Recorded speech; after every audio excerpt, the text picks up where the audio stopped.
Thank you, Chairman Garrett, and thank you, Member Maloney, for holding this hearing. It seems to me that when it comes to innovation, the United States is the envy of the world, and we are such envy not only because of our economy values not because our economy values and rewards entrepreneurship and hard work, but because our markets are transparent, safe, and liquid. My first question goes to Professor Jay Brown. The discussion draft of the Small Business Credit Availability Act creates multiple classes of preferred stock, each with different shareholder rights. With different characteristics and rights, do the new classes of preferred stock pose risk to retail investors? I think that there are advantages to multiple classes of preferred stock, and of course operating companies today have that authority. I think that this draft legislation eliminates some investor protections that are associated with preferred shares, and that's, I think, of concern. I think the idea that this legislation would limit the purchase of those shares to qualified institutional buyers, I think, is a helpful way to approach that. My concern is actually not with the purchase of preferred shareholders, but the common shareholders.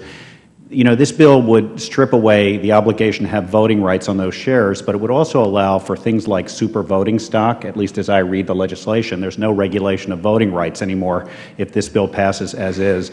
So in theory, a board of directors could transfer voting rights away from the common stockholders and to the preferred shareholders. I actually have a suggestion in my testimony as a way that I think that should be fixed. I don't think that authority should be allowed. Mr. Brown, as you know, H.R. 2187 would classify brokers, investment advisors, accountants, and lawyers as accredited investors. The legislation assumes that these persons or entities, by nature of their profession, are sophisticated enough to understand the private securities offerings under Regulation D. Do you have any concerns with these classes of persons being deemed sophisticated under the law? Congressman, I sure do. And as I mentioned in my testimony, I mean, I know lawyers obviously the best. I teach them. I'm around them all the time. They are not an inherently sophisticated group of people, at least when it comes to investments. You know, the education, we have plenty of lawyers in this room. You know, in your law school education, you're not taught about the intricacies of complex investments. We're lucky if students take corporations or securities at all, and then those courses don't always really prepare you. So unfortunately, the way this is drafted right now, it doesn't take into account age, doesn't take into account experience, and you can't really rely on education as a way of saying that they're sophisticated. So I am concerned about those categories. Thank you. My next question is to Vincent Foster. Pursuant to Section 413 of the Dodd-Frank, the SEC is currently working on a study of whether it needs to redefine its current accredited investor definition. Rather than jumping in with a legislative fix, do you think we should wait to see how the SEC comes out on any changes to the definition? I don't think the SBIA really has a position on that because we're dealing exclusively with either SBIC funds that have as their investors accredited investors, or you know, SEC registered companies that have as their investors, you know, retail and institutional shareholders, which is accompanied by extensive disclosure and generally full liquidity for the shares. And so, you know, I don't think we really have a position on that. Okay. Another question is for Mr. Aragati.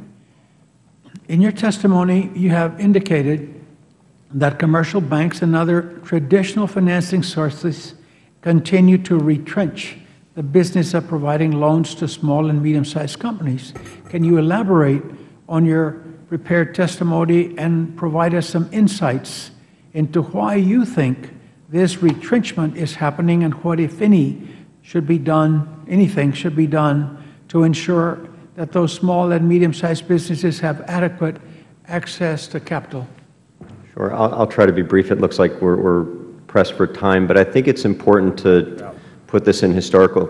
I'm sorry, Mr. Chairman, should I? No, you can finish. To put it in historical context, because the shift from banks to non-banks, or what we would call parallel banks, has actually been occurring for about 25 years, and it started in the late 1980s with a big wave of bank consolidation in this country. So I just think it's important that we clear the misperception that this is a post-Great Recession issue. This has been happening in this country for 25 or 30 years. I think it has accelerated post the Great Recession for a whole host of market-based and regulatory reasons, but I don't think there's any one issue. I think something that has gotten some discussion is also just talent. I think a lot of the folks like ourselves who were classically trained within bank credit programs have frankly fled the banking industry and now reside in firms like BDCs, and I think that's part of it. Thank you. Thank you.